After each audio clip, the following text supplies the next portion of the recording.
Hi hello അസ്സാം വലൈക്കും എല്ലാവർക്കും ഹനാസ് കിച്ചണിലേക്ക് സ്വാഗതം. ഇന്ന് ബ്രെഡ് കൊണ്ട് വളരെ ഈസി ആയിട്ട് ചെയ്യാൻ പറ്റുന്ന കുറച്ച് റെസിപ്പീസാണ് ഇവിടെ ഷെയർ ചെയ്യുന്നത്. അപ്പോൾ വീഡിയോയിലേക്ക് കിടക്കാം. അപ്പോൾ ഈസി ആയിട്ടുള്ള ഈ ഒരു സ്നാക്ക് ഉണ്ടാക്കാൻ വേണ്ടിയിട്ട് ഒരു സ്ലൈസ് ബ്രെഡ് എടുത്തിട്ടുണ്ട്. അതിൻ്റെ 4 സൈഡ് ഇതുപോലെ കട്ട് ചെയ്തതിന് ശേഷം കൈ വെച്ചിട്ട് ഇതുപോലെ ഒന്ന് പ്രസ് ചെയ്ത് കൊടുക്കുക. അപ്പോൾ അവിടെ കുറച്ച് താണു വരും. അങ്ങനെയാണ് നമുക്ക് ആക്കേണ്ടത്. അപ്പോൾ അങ്ങനെ ആക്കിയ ശേഷം നമുക്കിത് മാറ്റി വെക്കാം. ഇനി നമുക്ക് വേണ്ടത് സോസേജാണ്. അത് 2 എണ്ണം എടുത്തിട്ടുണ്ട്. അത് നമുക്കിത് ഇതുപോലെ ചെറുതായി കട്ട് ചെയ്തിട്ട് നമുക്കൊന്ന് ഫ്രൈ ചെയ്തെടുക്കാം. അപ്പോൾ ഫ്രൈ ചെയ്യുന്നത് ഓയിലാണ്. ഓയിലായാലും മതി, അല്ലെങ്കിൽ ബട്ടർ ആയാലും മതി കേട്ടോ. അപ്പോൾ അത് ഇട്ടിട്ട് നന്നായിട്ടൊന്ന് ഇളക്കിയെടുത്ത് നല്ലൊരു കളറാവുന്നവരെ ഫ്രൈ ചെയ്തെടുക്കാം. സോസേജ് എല്ലാം ഫ്രൈ ചെയ്ത് റെഡിയാക്കിയിട്ടുണ്ട്. ഒരു ചെറിയ പീസ് ബട്ടർ ഇട്ടിട്ടായിരുന്നു ഫ്രൈ ചെയ്തത്. ഇനി നമുക്ക് അതിൽ നിന്ന് 3 പീസ് എടുത്തിട്ട് ഈ ഒരു ബ്രെഡിൻ്റെ നടുവിലായിട്ട് വെച്ച് കൊടുക്കാം. ഇനി അതിലേക്ക് കുറച്ച് മൊസറല്ല ചീസ് ഇട്ട് കൊടുത്തിട്ടുണ്ട്. പിന്നെ കുറച്ച് ഒറിഗാനോ, ചില്ലി ഫ്ലേക്സും, പിന്നെ കുറച്ച് ടൊമാറ്റോ കെച്ചപ്പും കൂടി ഒഴിച്ച് അത് മാറ്റി വെച്ചിട്ടുണ്ട്. എന്നിട്ട് ഒരു പാത്രത്തിലേക്ക് 1 ടേബിൾ സ്പൂൺ മൈദ ഇട്ടിട്ടുണ്ട്. ഇതിലേക്ക് കുറച്ച് വെള്ളം ഒഴിച്ച് നന്നായിട്ടൊന്ന് മിക്സാക്കി മാറ്റി വെക്കാം. ഇനി നമ്മുടെ ഈ ഒരു ബ്രെഡിലോട്ട് സൈഡെല്ലാം ആ ഒരു മൈദ മാവ് ഇതുപോലെ ഒഴിച്ച് ഒന്ന് ഒട്ടിച്ചെടുക്കാം. അപ്പോൾ ഇത് എല്ലാ ബ്രെഡും ഇതുപോലെ റെഡിയാക്കിയെടുക്കാം. അപ്പോൾ ഞാനിവിടെ ഒരു 9 പീസോളം റെഡിയാക്കിയിട്ടുണ്ട്.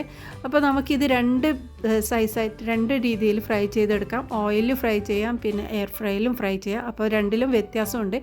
ഇനി ഒരു മുട്ട എടുത്തിട്ടുണ്ട്. അത് ജസ്റ്റ് ഒന്ന് ബീറ്റ് ചെയ്തെടുക്കുക. ഇനി നമ്മൾ ഇതുപോലത്തെ ഒരു ബ്രഷ് ഉണ്ടെങ്കിൽ അതുകൊണ്ട് ഒന്ന് ബ്രഷ് ചെയ്ത് കൊടുക്കാം. മുട്ട എല്ലാ ഭാഗത്തേക്കും ഒന്ന് റെഡി ആയി കിട്ടും. നമ്മളിത് മുട്ടയിൽ തന്നെ ഡിപ്പ് ചെയ്താൽ കൂടുതൽ മുട്ട വേണ്ടി വരും. ഒരു മുട്ട തന്നെ നമുക്ക് തികയില്ല. അപ്പോൾ ഇതുപോലെ ബ്രഷ് ചെയ്താലുണ്ടല്ലോ എല്ലാ ഭാഗത്തും എത്തുകയും ചെയ്യും. ആ ഒരു മുട്ട തന്നെ ബാക്കിയാവും. നമുക്ക് കൂടുതൽ സ്നാക്ക് ഉണ്ടാക്കാനും പറ്റും. അപ്പോൾ ഞാൻ ഇവിടെ 2 സെക്ഷനായിട്ട് വെക്കുന്നുണ്ട്. അപ്പോൾ എല്ലാ ബ്രെഡിൻ്റെ മുകളിലും ഇതുപോലെ ഒന്ന് സ്പ്രെഡ് ചെയ്തെടുക്കുന്നുണ്ട്. ഇനി നമ്മൾ എയർ ഫ്രൈയിൽ വെക്കുന്ന സമയത്ത് നമ്മൾ ബ്രഷ് ചെയ്ത ആ ഒരു സൈഡ് തിരിച്ചിട്ടിട്ട് വെക്കണം. ഇനി ഇതിലേക്ക് വെച്ച ശേഷമാണ് മറ്റേ സൈഡ് ഞാൻ ബ്രഷ് ചെയ്യുന്നത്. ഇങ്ങനെ ചെയ്താൽ നമുക്ക് ഓവറായിട്ട് ഒലിഞ്ഞ് നിൽക്കുന്ന പോലെ ഉണ്ടാവില്ല. അപ്പോൾ അതിൻ്റെ കറക്റ്റായിട്ട് നമുക്ക് ബ്രഷ് ചെയ്യാൻ പറ്റും. അപ്പോൾ ഇതുപോലെ ബ്രഷ് ചെയ്തതിന് ശേഷം നമുക്കിത് വേവിച്ചെടുക്കാം. അപ്പോൾ ഒരു 5 മിനിറ്റ് തന്നെ ഇതിലേക്ക് ധാരാളമാണ് കേട്ടോ. ഒരു സൈഡ് 5 മിനിറ്റിന് വെച്ചതിന് ശേഷം ഞാൻ തിരിച്ചിട്ടിട്ട് മറ്റേ സൈഡും 5 മിനിറ്റ് വെച്ചിട്ടുണ്ട്. 160 ഡിഗ്രിയിൽ 2 സൈഡും വേവിച്ചെടുത്തിട്ടുണ്ട്. ഇനി ഇതാ പാനിൽ ഉണ്ടാക്കുന്ന സമയത്ത് ഇതിലേക്ക് കുറച്ച് ബട്ടർ ഇട്ടിട്ടുണ്ട്. ഇനി മുട്ട ബ്രഷ് ചെയ്ത് ആ ഒരു സൈഡ് തിരിച്ചിട്ട് കൊടുക്കാം. നമ്മൾ ഓവനിൽ വെച്ച് അതുപോലെ തിരിച്ചിട്ടിട്ട് തന്നെ വെക്കണം. എന്നിട്ട് ഈ ഒരു ഭാഗം നമുക്ക് ഇതിൽ നിന്ന് ബ്രഷ് ചെയ്യാം. അപ്പോൾ ഇങ്ങനെ എല്ലാം റെഡിയാക്കിയെടുക്കാം. 2 സൈഡും ലൈറ്റ് ഗോൾഡൻ കളർ ആകുന്ന വരെ ഫ്രൈ ചെയ്തെടുത്തിട്ടുണ്ട്. എയർ ഫ്രൈയിലാണെങ്കിലും 5 മിനിറ്റ് 2 സൈഡും ആക്കിയിട്ടുണ്ട്. അപ്പോൾ നല്ല ക്രിസ്പി ആയിട്ട് കിട്ടിയിട്ടുള്ളത് എയർ ഫ്രൈയിൽ വെച്ചത് തന്നെയാണ്. അപ്പോൾ ഇത് എയർ ഫ്രൈയിൽ വെച്ചതാണ്. ഉള്ളിലത്തെ ചീസെല്ലാം നല്ല രീതിയിൽ മെൽറ്റായിട്ട് നല്ല ടേസ്റ്റായിരുന്നു. അപ്പോൾ ട്രൈ ചെയ്ത് നോക്കേ. ഇനി അടുത്തത് നല്ലൊരു ഗാർലിക് ബ്രെഡാണ്. അപ്പോൾ ഇതെങ്ങനെ ഉണ്ടാക്കുന്നത് നോക്കാം. ചീസ് ഇഷ്ടപ്പെടുന്ന ആൾ തീർച്ചയായും ഇതൊന്ന് ട്രൈ ചെയ്ത് നോക്കണം. അപ്പോൾ ഇതിലേക്ക് ഞാൻ 1 ടേബിൾ സ്പൂൺ ബട്ടറാണ് ഇട്ടെടുത്തിട്ടുള്ളത്. പിന്നെ ഈ ഒരു സൈസിൽ 2 ഗാർലിക് എടുത്തിട്ടുണ്ട്. അത് ഈ ചെറിയ ഹോൾസിലൂടെ ഒന്ന് ഗ്രേറ്റ് ചെയ്ത് ഇതിലേക്ക് ഇട്ട് കൊടുക്കാം. പിന്നെ നമ്മൾക്ക് ആവശ്യം തക്കാളിയാണ്. തക്കാളീൻ്റെ ഉള്ളിലത്തെ സീഡെല്ലാം കളഞ്ഞിട്ടാണ് ഞാൻ എടുത്തത്. അപ്പോൾ അത് 1 ടേബിൾ സ്പൂൺ ഇട്ടിട്ടുണ്ട്. പിന്നെ കുറച്ച് ക്യാപ്സിക്കം എടുത്തിട്ടുണ്ട്. 1.5 ടേബിൾ സ്പൂൺ ക്യാപ്സിക്കം. പിന്നെ നമ്മൾ മല്ലിയില ചേർത്തിട്ടുണ്ട്, 1 ടേബിൾ സ്പൂൺ മല്ലിയില. പിന്നെ കുറച്ച് മൊസറല്ല ചീസാണ് എടുത്തത്. അത് 1/2 കപ്പോളം എടുത്തിട്ടുണ്ട്. പിന്നെ 1/2 ടീസ്പൂൺ ചില്ലി ഫ്ലേക്സും 1/2 ടീസ്പൂൺ കുരുമുളക് പൊടിയും വളരെ കുറച്ച് ഉപ്പും കൂടി ചേർത്തിട്ട് എല്ലാം കൂടി നന്നായിട്ടൊന്ന് മിക്സ് ആക്കിയെടുക്കാം. ഉപ്പ് കൂടിപ്പോവാതെ ശ്രദ്ധിച്ചാൽ മതി. ബാക്കിയൊക്കെ നമ്മളെ ഇഷ്ടത്തിനനുസരിച്ചിട്ട് അങ്ങോട്ടും ഇങ്ങോട്ടും മാറ്റം വരുത്താട്ടോ. അപ്പോൾ ഇത് ഒന്ന് ചെറുതായിട്ടൊന്ന് മിക്സ് ആക്കിയ ശേഷം ഞാനിതിലേക്ക് കുറച്ചൊന്ന് പാലും കൂടി ഒഴിച്ചിട്ടാണ് എല്ലാം കൂടി നന്നായിട്ടൊന്ന് മിക്സ് ആക്കുന്നത്. കുറച്ചൊന്ന് ലൂസായിട്ട് കിട്ടാൻ വേണ്ടിയിട്ട്. അപ്പോൾ ഇത് കൈ കൊണ്ട് തന്നെ നന്നായിട്ട് മിക്സാക്കി വെച്ചിട്ടുണ്ട്. ഇനി 4 സ്ലൈസ് ബ്രെഡ് എടുത്തിട്ടുണ്ട്. അത് നമുക്കൊന്ന് ടോസ്റ്റ് ചെയ്യാം. അപ്പോൾ പാനിലോട്ട് കുറച്ച് ബട്ടർ ചേർത്ത് കൊടുക്കാം. ഈ ഒരു ഗാർലിക് ബ്രെഡ് അധികം ഉണ്ടാക്കുന്നതുകൊണ്ട് ബട്ടറൊക്കെ കൂടുതൽ ചേർത്തിട്ട് ഞാനിതിവിടെ ചീസൊക്കെ കൂടുതൽ ചേർത്തിട്ടാണ് ഉണ്ടാക്കിയത്. അതുകൊണ്ട് തന്നെ യമ്മി ആയിട്ടുള്ള ഒരു ടേസ്റ്റാണ്. നിങ്ങൾ മസ്റ്റായിട്ട് ഒരു പ്രാവശ്യം ട്രൈ ചെയ്തോണം. കുട്ടികൾക്കെല്ലാം ഇവിടെ ഭയങ്കര ഇഷ്ടപ്പെട്ട്. പിന്നെ ഞാൻ ഇതിലേക്ക് ബട്ടറൊക്കെ ചേർത്തതിന് ശേഷം നമ്മുടെ ബ്രെഡ് ജസ്റ്റ് ഒന്ന് ചൂടാക്കി എടുക്കുക. അപ്പോൾ 2 ഭാഗവും ചൂടാക്കുന്നില്ല. ഒരു സൈഡ് ഇതുപോലെ ലൈറ്റ് ഒരു ഗോൾഡൻ കളർ ആകുന്നത് സമയത്ത് നമുക്കിത് മാറ്റിയെടുക്കാം. ഇനി നമ്മൾ ഉണ്ടാക്കിയ ഈ ഒരു ചീസ് ഈ ബ്രെഡിലോട്ട് ഒന്ന് സ്പ്രെഡ് ചെയ്ത് കൊടുക്കാം. അപ്പോൾ നല്ല രീതിയിൽ നല്ല ഒരു കുറച്ച് കട്ടിയിലോടെ തന്നെ നമ്മളിത് സ്പ്രെഡ് ചെയ്തെടുക്കുന്നുണ്ട്. അപ്പോൾ ഇത് ഉണ്ടാക്കാൻ നല്ല ഈസിയാണ് കേട്ടോ. ഒരു പണിയുമില്ല. മൊസറല്ല ചീസ് ഉണ്ടെങ്കിൽ പെട്ടെന്ന് ഉണ്ടാക്കിയെടുക്കാൻ പറ്റുന്ന തന്നെയാണ്. ഇനി ഇതിൻ്റെ മുകളിൽ കുറച്ച് ചില്ലി ഫ്ലേക്സ് ഒന്ന് വിതറി കൊടുത്തതിന് ശേഷം നമുക്കിതൊന്ന് ടോസ്റ്റ് ചെയ്യാം. അതിനായിട്ട് ഇപ്പോൾ പാനിലോട്ട് കുറച്ചും കൂടെ ബട്ടർ ഇട്ട് ഒന്ന് എല്ലാ ഭാഗത്തേക്ക് ആക്കി കൊടുത്തിട്ട് ഇതിലേക്ക് നമ്മൾ ബ്രെഡ് വെച്ച് കൊടുക്കാം. എന്നിട്ടൊന്ന് ജസ്റ്റ് ഒന്ന് അടച്ച് വെച്ചാൽ തന്നെ അത് മെൽട്ടായിട്ട് കിട്ടും കേട്ടോ. അപ്പോൾ ചെറിയ ഫ്ലെയിമിലിട്ടിട്ട് നമ്മളിത് വേവിച്ചെടുക്കണം. അപ്പോൾ ഇത് റെഡി ആയിട്ടുണ്ട്. വളരെ പെട്ടെന്ന് ഉണ്ടാക്കിയെടുക്കാൻ പറ്റുന്നതാണ്. ചെറിയ പണിയേ ഉള്ളൂ. നല്ല ടേസ്റ്റ് ഉണ്ട്. കുട്ടികൾക്ക് എല്ലാം ഇഷ്ടപ്പെടും. വൈകുന്നേരം നമുക്ക് പെട്ടെന്ന് ഉണ്ടാക്കിയെടുക്കാൻ പറ്റുന്നത് തന്നെയാണ്. ഇത് സ്നാക്കിന് മാത്രമല്ല ബ്രേക്ക്ഫാസ്റ്റിനും ഉണ്ടാക്കാൻ പറ്റും. നല്ല ഈസിയാണ്. ഉണ്ടാക്കി നോക്കിയിട്ട് നിങ്ങളുടെ വലിയൊരു അഭിപ്രായം അറിയിക്കണേ. അപ്പോൾ ചാനൽ ആദ്യമായിട്ട് കാണുന്ന കൂട്ടുകാരെങ്കിലും ഉണ്ടെങ്കിൽ ഒന്ന് സബ്സ്ക്രൈബ് ചെയ്ത് സപ്പോർട്ട് ചെയ്യണേ. ഇനി അടുത്തത് നമുക്ക് ഈ ഒരു റെസിപ്പി ട്രൈ ചെയ്ത് നോക്കാം. നല്ല ടേസ്റ്റുള്ള ഒരു സാൻഡ്വിച്ചാണിത്. അപ്പോൾ ഞാനിവിടെ 2 മുട്ട ഒഴിച്ചിട്ടാണ് ഉണ്ടാക്കുന്നത്. അപ്പോൾ ഇത് നമുക്ക് ബ്രേക്ക്ഫാസ്റ്റിനായിട്ടും ടിഫിൻ ബോക്സിൽ കൊടുത്തു വിടാനൊക്കെ നല്ല ഈസിയിൽ ഉണ്ടാക്കാൻ പറ്റും. ഇതിലേക്ക് 2 ടേബിൾ സ്പൂൺ സവാള ചേർത്ത് കൊടുത്തു. പിന്നെ 1 ടേബിൾ സ്പൂൺ മല്ലിയില ചേർത്തിട്ടുണ്ട്. ഇനി 1/2 ടീസ്പൂണോളം ചില്ലി ഫ്ലേക്സ് ചേർത്ത് കൊടുക്കാം. ഇനി പാകത്തിനുള്ള ഉപ്പും കൂടി ചേർത്ത് നമുക്കിത് നന്നായിട്ടൊന്ന് ബീറ്റ് ചെയ്തെടുക്കാം. ഇവിടെ ഞാൻ കുരുമുളക് പൊടിക്ക് പകരമായിട്ട് ചില്ലി ഫ്ലേക്സാണ് ഉപയോഗിച്ചിട്ടുള്ളത്. അപ്പോൾ നിങ്ങൾക്ക് കുരുമുളക് പൊടി തന്നെ വേണമെന്നുണ്ടെങ്കിൽ അങ്ങനെ ചേർക്കാം. ഇനി പാനിലോട്ട് 1 ടേബിൾ സ്പൂൺ ബട്ടർ ചേർത്തിട്ടുണ്ട്. അതൊന്ന് ജസ്റ്റ് ഒന്ന് സ്പ്രെഡ് ചെയ്തെടുക്കാം. ഇനി നമ്മൾ ബീറ്റ് ചെയ്ത് വെച്ച മുട്ടയും കൂടി ഇതിലേക്ക് ചേർത്ത് എല്ലാ ഭാഗത്തേക്കും ഒന്ന് സ്പ്രെഡ് ചെയ്ത് കൊടുക്കാം. ഇനി ഇതിൻ്റെ നടുഭാഗത്തായിട്ട് നമുക്ക് ബ്രെഡ് ഒന്ന് വെച്ചെടുക്കാം. 2 സ്ലൈസ് ബ്രെഡ് വെച്ചിട്ടുണ്ട്. അപ്പോൾ ഇത് കുറച്ച് വലിയ സൈസുള്ള ബ്രെഡാണ്. അപ്പോൾ ചെറുതാണെങ്കിൽ 4 എണ്ണമൊക്കെ വെക്കാൻ പറ്റും കേട്ടോ. അപ്പോൾ നമ്മളിത് ചെറിയ ഫ്ലെയിമിലിട്ടിട്ടാണ് ഉണ്ടാക്കേണ്ടത്. ഇനി ഇതിൻ്റെ ഒരു സൈഡ് ഞാനിതാ ചീസ് വെച്ച് കൊടുക്കുന്നുണ്ട്. ഇനി മറ്റേ സൈഡായിട്ട് നമുക്ക് കുറച്ച് കെച്ചപ്പ് ഇട്ട് കൊടുക്കാം. അപ്പോൾ കെച്ചപ്പ് ഇട്ടിട്ട് നമുക്കൊന്ന് ജസ്റ്റ് ഒന്ന് സ്പ്രെഡ് ചെയ്ത് കൊടുക്കാം. ഇനി ഇതിൻ്റെ മുകളിലോട്ട് കുറച്ചൊന്ന് വെജിറ്റബിൾസും കൂടി വെച്ച് കൊടുക്കുന്നുണ്ട്. അപ്പോൾ വെജിറ്റബിൾ നമുക്ക് ഇഷ്ടമുള്ള വെജിറ്റബിൾസൊക്കെ വെക്കാം കേട്ടോ. അപ്പോൾ ഇതിലേക്ക് ഞാൻ കുറച്ച് സവാള ചെറുതായി കട്ട് ചെയ്തത് വെച്ചിട്ടുണ്ട്. ഇനി ഇതിലേക്ക് തക്കാളി ഒന്ന് വെച്ച് കൊടുത്തിട്ടുണ്ട്. സ്ലൈസ് ചെയ്ത തക്കാളിയും പിന്നെ കുക്കുംബറും വെച്ച് കൊടുത്തിട്ടുണ്ട്. അപ്പോൾ നമ്മളെ ഇഷ്ടത്തിനനുസരിച്ചിട്ടുള്ള വെജിറ്റബിൾസൊക്കെ വെക്കാം. അപ്പോൾ ഇത് നമ്മൾ സാൻഡ്വിച്ചൊക്കെ ഉണ്ടാക്കുമ്പോൾ സാധാരണ ഉപയോഗിക്കുന്ന അതുപോലെ തന്നെ വെച്ചതിന് ശേഷം സൈഡിൽ നിന്ന് ഒന്ന് മടക്കിയെടുക്കാം. ഇനി നമുക്കിതൊന്ന് മടക്കിയെടുക്കാം. അപ്പോൾ ഇതിലേക്ക് ഞാൻ മയോനൈസ് ഒന്നും ചേർത്തിട്ടില്ല. മയോനൈസ് വേണമെങ്കിൽ ചേർത്ത് കൊടുക്കാം. അപ്പോൾ മയോനൈസിൻ്റെ ആവശ്യമില്ല. ഇതിലേക്ക് ചീസ് തന്നെ ഇട്ടപ്പോൾ നല്ലൊരു ടേസ്റ്റാണ്. അപ്പോൾ ഇതുപോലെ ഒന്ന് ട്രൈ ചെയ്ത് നോക്ക്. കുട്ടികൾക്കൊക്കെ ഇഷ്ടപ്പെടും. ഉള്ളിൽ നല്ല ജ്യൂസി ആയിട്ടുള്ള ഒരു ടേസ്റ്റാണ്. പിന്നെ ഞാൻ ഇതിൻ്റെ മുകളിലോട്ട് കുറച്ച് ചില്ലി ഫ്ലേക്സ് ഒന്നും കൂടി ഇട്ട് കൊടുത്തിട്ടുണ്ട്. അപ്പോൾ അടിപൊളി ടേസ്റ്റാണ്.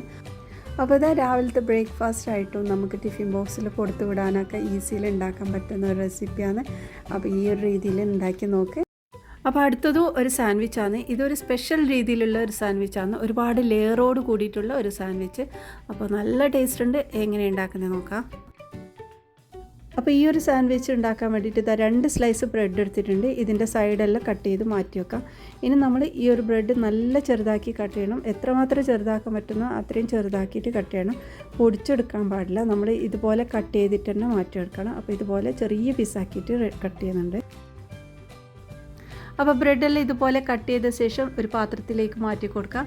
ഇനി നമുക്ക് കുറച്ച് വെജിറ്റബിൾസും കൂടി ആവശ്യമുണ്ട്. സവാള, തക്കാളി, മല്ലിയില, പച്ചമുളക് ഇത്രയും എടുത്തിട്ടുണ്ട്. പിന്നെ നമുക്ക് ക്യാപ്സിക്കം എല്ലാം വേണമെങ്കിൽ അത് ഉപയോഗിക്കാം കേട്ടോ. ഇനി ഞാൻ ഇതിലേക്കായിട്ട് 4 മുട്ട എടുത്തിട്ടുണ്ട്. അതൊരു വലിയ ബൗളിലോട്ട് മാറ്റി കൊടുക്കാം. അപ്പോൾ 4 മുട്ട ഈ ഒരു വലിയ ബൗളിലോട്ട് മാറ്റി കൊടുത്തിട്ടുണ്ട്. ഇനി നമ്മൾക്ക് ഇതിലേക്ക് പാകത്തിനുള്ള ഉപ്പും കുരുമുളക് പൊടിയൊക്കെ ചേർത്ത് കൊടുക്കാം. അപ്പോൾ 1/2 ടീസ്പൂണോളം ഉപ്പ് ഇട്ടിട്ടുണ്ട്. പിന്നെ കുറച്ച് കുരുമുളക് പൊടി ഇട്ടിട്ടുണ്ട്. അപ്പോൾ നമ്മൾ പച്ചമുളക് എടുക്കുന്നതുകൊണ്ട് അതിൻ്റെ എരിവ് നോക്കിയിട്ട് നമ്മൾ കുരുമുളക് പൊടി ചേർത്ത് കൊടുക്കണം. ഇനി കുറച്ച് ചില്ലി ഫ്ലേക്സും കൂടി ചേർക്കുന്നുണ്ട്. 1/2 ടീസ്പൂൺ ചില്ലി ഫ്ലേക്സും ഇട്ട് നന്നായിട്ടൊന്ന് അടിച്ചെടുക്കണം. അപ്പോൾ ഇത് റെഡി ആയിട്ടുണ്ട്. ഇനി നമ്മൾ ഇതെങ്ങനെ ഉണ്ടാക്കുന്നത് നോക്കാം. അപ്പോൾ പാനിലോട്ട് ഞാനിതാ ഒരു ബട്ടർ ഇതുപോലെ ഒന്ന് സ്പ്രെഡ് ചെയ്തെടുക്കുന്നുണ്ട്. ബട്ടറെല്ലാം സ്പ്രെഡ് ചെയ്തതിന് ശേഷം നമ്മൾ അടിച്ചു വെച്ച മുട്ട ഇതിലേക്ക് ഒഴിച്ചു കൊടുക്കുക. അപ്പോൾ കുറേശ്ശെ ഒഴിച്ചിട്ട് നല്ല ഒന്ന് സ്പ്രെഡ് ചെയ്തെടുക്കണം. അപ്പോൾ ഇത് 4 മുട്ട കൊണ്ട് ഉണ്ടാക്കുന്നത് കൊണ്ട് തന്നെ 2 പേർക്ക് കഴിക്കാൻ പറ്റുന്ന രീതിയിലാണ്. നല്ല രീതിയിൽ തന്നെ വയറ് നിറയുന്നുണ്ട്. അപ്പോൾ നമുക്ക് ബ്രേക്ക്ഫാസ്റ്റിനൊക്കെ ഉപയോഗിക്കാൻ പറ്റും. അപ്പോൾ ഇത് കുറേശ്ശെ ആയിട്ട് ഇട്ട് കൊടുക്കേണ്ടതാണ് കേട്ടോ, ഫുള്ളായിട്ട് ഒഴിക്കേണ്ടതല്ല. നമ്മൾ ഈ ഒരു ലെയറായിട്ട് ഇതിൽ ഒഴിച്ചതിന് ശേഷം നമ്മൾ എടുത്തു വെച്ച ഈ ബ്രെഡും വെജിറ്റബിൾസ് എല്ലാം ഇതിലേക്ക് കുറേശ്ശെ ആയിട്ട് ഇട്ട് കൊടുക്കാം. അപ്പോൾ സവാള ഇട്ടിട്ടുണ്ട്, പിന്നെ കുറച്ച് മല്ലിയില ഇട്ടിട്ടുണ്ട്, പിന്നെ ഇതാ നമ്മൾ എടുത്തു വെച്ച തക്കാളിയും കൂടി ഇട്ടിട്ടുണ്ട്. നമ്മൾ എടുത്തു വെച്ച എല്ലാ വെജിറ്റബിൾസും നല്ല ചെറുതാക്കിയിട്ട് വേണം കട്ട് ചെയ്യാൻ. അപ്പോഴേ നമ്മൾക്കിത് മടക്കുന്ന സമയത്ത് ആ ഒരു പൊട്ടിപ്പോവാതെ കിട്ടുള്ളൂ. അപ്പോൾ ആ ഒരു ഭാഗത്തേക്ക് ഒരു സൈഡ് മാത്രമായിട്ടാണ് ഞാൻ ഈ വെജിറ്റബിൾസ് എല്ലാം ഇട്ടിട്ടുണ്ടായത്. ഇനി ഇതൊന്ന് മടക്കിയെടുക്കാം. മടക്കിയ ശേഷം മറ്റേ സൈഡും കൂടി നമ്മുടെ ഈ ഒരു ബ്രെഡ് മുട്ട ഒഴിച്ചു കൊടുക്കാം. അപ്പോൾ ഫുള്ളായിട്ട് ഒഴിക്കുന്നില്ല, നമ്മളിത് കുറച്ച് മാത്രമാണ് ഒഴിച്ചിട്ടുള്ളത്. അപ്പോൾ ഇനി ആ ഒരു സൈഡ് നമ്മൾ കട്ട് ചെയ്ത് വെച്ച ആ ഒരു ബ്രെഡും കൂടി ഇതിലേക്ക് ഇട്ട് കൊടുക്കാം. അപ്പോൾ അതും കുറച്ച് മാത്രം ഇടുന്ന, പിന്നെ നമ്മൾ എടുത്ത് വെച്ച എല്ലാ വെജിറ്റബിൾസും ഇതിലേക്ക് ചേർത്ത് കൊടുക്കാം. അപ്പോൾ വെജിറ്റബിൾസ് എല്ലാം ഇട്ടതിന് ശേഷം ഞാനിതാ കുറച്ച് ചീസും കൂടി ഇട്ട് കൊടുക്കുന്നുണ്ട്, മൊസറല്ല ചീസാണ്. എന്നിട്ട് ഒന്ന് ജസ്റ്റ് ഒന്ന് പ്രസ് ചെയ്ത് കൊടുക്കുക. ഇനി ഈ ഒരു ഭാഗം ഒന്ന് തിരിച്ചിട്ട് കൊടുക്കുക. അപ്പോൾ ഇത് ഇങ്ങനെ പ്രസ് ചെയ്യുമ്പോൾ ഇളകി പോകാതിരിക്കാൻ വേണ്ടിയിട്ടാണ് പ്രസ് ചെയ്യുന്നത്. ഇനി ഒന്ന് തിരിച്ചിട്ട് കൊടുക്കാം. അപ്പോൾ ഇവിടെ ഒന്ന് പൊട്ടി നടുഭാഗത്ത് ഒന്ന് ഒരു വിള്ളലുണ്ടാവും, പ്രശ്നമില്ല. നമ്മൾ ഇതിലേക്കും കൂടെ ഒഴിച്ചു കൊടുക്കുമ്പോൾ അതൊക്കെ ഗ്യാപ്പൊക്കെ ഫില്ലാവും. അപ്പോൾ ഒഴിക്കുന്ന സമയത്ത് ആ സൈഡ് കൂടി ഒഴിക്കണം. അപ്പോൾ അത് ആ ഒരു പൊട്ടിലുണ്ടെങ്കിൽ അതൊന്ന് ക്ലിയർ ആകാൻ വേണ്ടിയിട്ട്. അപ്പോൾ ഇതുപോലെ ഒഴിച്ചതിന് ശേഷം ഈ ഒരു ഭാഗത്തേക്ക് നമ്മൾ ബാക്കിയുള്ള വെജിറ്റബിൾസും ബ്രെഡും ചീസും എല്ലാം ഇതേപോലെ തന്നെ ഇട്ട് കൊടുക്കാം. പിന്നെ ഇതിലേക്ക് കുരുമുളക് പൊടിയൊക്കെ ചേർത്ത് കൊടുക്കുക. ഇനി നമ്മൾ അതൊന്ന് തിരിച്ചിട്ട് കൊടുക്കുക. ഇനി ആ ഒരു ഭാഗവും ഇതുപോലെ തന്നെ ചെയ്തെടുക്കുക. അപ്പോൾ അതും എല്ലാം ഇതേപോലെ തന്നെ എല്ലാ സാധനവും നമ്മൾ ഇട്ട് കൊടുക്കുന്നുണ്ട്. അപ്പോൾ ഇങ്ങനെ നമ്മൾ എടുത്ത് വെച്ച ഈ ഒരു മുട്ട ഫുള്ള് കംപ്ലീറ്റ് ആവുന്നത് വരെ ഞാനിതേപോലെ ഓരോ ലെയറാക്കി ചെയ്യുന്നുണ്ട്. അപ്പോൾ ഓരോ ലെയറിലും നമ്മൾ ഇതാ ചീസും ബ്രെഡും വെജിറ്റബിൾസും എല്ലാം ഇട്ടിട്ടുണ്ട്. പിന്നെ കുരുമുളക് പൊടിയോ അതൊക്കെ നമ്മൾ ഇഷ്ടത്തിനനുസരിച്ചിട്ട് ഇടാം. അപ്പോൾ ഇതാ ഫുള്ളായിട്ട് ഒഴിച്ചതിന് ശേഷം ഞാൻ ഒന്ന് ജസ്റ്റ് ഒന്ന് പ്രസ് ചെയ്ത് കൊടുക്കുന്നുണ്ട്, എല്ലാം ഫുള്ള് വെന്ത് കിട്ടാൻ. ഇനി ഒരു ഗ്യാപ്പിലേക്ക് നമ്മൾ കുറച്ച് ബാക്കി വെച്ചിട്ടുണ്ടായിരുന്നു, അത് ഈ സൈഡിലേക്ക് ഒഴിക്കാനായിട്ട്. അപ്പോൾ അത് അവിടെ ഒഴിച്ചിട്ട് നമ്മൾക്കതൊന്ന് ഒട്ടിച്ചെടുക്കുക. കാരണം അതിങ്ങനെ വിള്ളൽ പോലെ നിൽക്കുന്നുണ്ടെങ്കിൽ അങ്ങനെ ചെയ്തെടുക്കണം കേട്ടോ. അപ്പോൾ ഇതുപോലെ ഒന്ന് തിരിച്ചിട്ട് കൊടുത്താൽ മതി, ആ ഒരു സൈഡും കൂടി ക്ലിയർ ആയിട്ട് കിട്ടും. ഫുള്ളായി ചെയ്തതിന് ശേഷം നമുക്കിത് അടച്ച് വെച്ചിട്ട് ഒരു 2 മിനിറ്റ് ഇത് വേവിച്ചെടുക്കാം. ആ ഒരു സമയത്ത് കുറച്ചൊരു ബട്ടറും കൂടി ഇതിൻ്റെ മുകളിലോട്ടൊന്ന് തേച്ച് കൊടുക്കുന്നുണ്ട്. 2 സൈഡേക്കും ബട്ടറൊന്ന് ആക്കിയിട്ട് വേവിച്ചെടുക്കാം. ഒരു 2 മിനിറ്റ് മതി. 2 മിനിറ്റ് തന്നെ നമുക്കതൊന്ന് ആ ഉള്ളിലുള്ള ഒരു ചീസൊക്കെ നല്ല രീതിയിൽ മെൽട്ടാകാൻ വേണ്ടിയിട്ടാണ് 2 സൈഡ് ഇതുപോലെ ഒന്ന് ചൂടാക്കിയെടുക്കാം. അപ്പോൾ ഇതാ നമ്മുടെ ലെയറോട് കൂടിയിട്ടുള്ള ഒരു ഓംലേറ്റ് ഇവിടെ റെഡിയായി. ഇനി നമ്മൾ ഇതിന് ബ്രെഡിലേക്കും കൂടി വെച്ച് കഴിഞ്ഞാൽ നമ്മൾ ഈ ഒരു സാൻഡ്വിച്ച് ഇവിടെ റെഡിയായി. അപ്പോൾ ഇതിനായിട്ടൊന്ന് കട്ട് ചെയ്തെടുക്കുന്നുണ്ട് സൈഡ്. അപ്പോൾ നമ്മൾ ആ ഒരു ബ്രെഡിൻ്റെ വലുപ്പത്തിനനുസരിച്ചിട്ട് കട്ട് ചെയ്യുക. അപ്പോൾ ഇതാ ഇതിലേക്ക് ഞാൻ കുറച്ച് മയനൈസ് ചേർത്തുന്നുണ്ട്. ഒരു സൈഡ് മയനൈസും ഒരു സൈഡ് കുറച്ച് കെച്ചപ്പും കൂടിയിട്ട് ഇതൊന്ന് സ്പ്രെഡ് ചെയ്തെടുക്കാം.